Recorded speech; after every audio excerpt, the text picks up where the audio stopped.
আরেকবার জানিয়ে রাখবো, পশ্চিমবঙ্গ রাজ্য স্কুল শিক্ষা দপ্তর ইতিমধ্যেই একটা নোটিশ দিয়েছে আজকে 12/6/2024।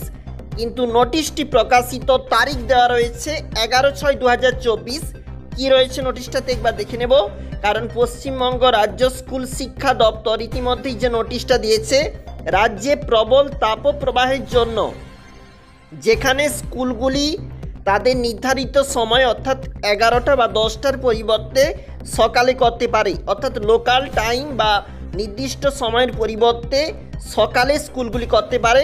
সেক্ষেত্রে গভর্নমেন্ট বা সরকার অনুমোদিত কিংবা আপার প্রাইমারি বা হাই সেকেন্ডারি সমস্ত স্কুলগুলি রয়েছে এই আওতায় রয়েছে। অর্থাৎ যে স্কুলগুলি এই সকালে করা যেতে পারে এরকম একটা সিদ্ধান্ত নিতে পারে, অর্থাৎ বিদ্যালয় নিজেই সিদ্ধান্ত নিতে পারে। এছাড়াও জানিয়ে রাখবো যে বিষয়টার দিকে লক্ষ্য রাখা হয়েছে, অর্থাৎ মিড ডে মিল প্রোগ্রাম সক্রিয় থাকবে। অর্থাৎ মিড ডে মিল প্রোগ্রাম এবং পঠন পাঠন দুটোকেই সক্রিয় রাখবার সুপারিশ রয়েছে। এইরকম একটা নোটিশ দিয়েছে ইতিমধ্যেই, কিন্তু আজকে 12/6 যেহেতু নোটিশটা এসেছে, কিন্তু 11/6 তারিখটা দেওয়া রয়েছে। জানিয়ে রাখবো এই নোটিশটা রয়েছে।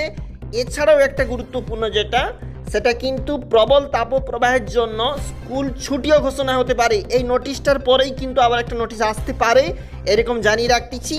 অর্থাৎ স্কুল সেই রকম দেখলে ছুটিও দেওয়া হতে পারে।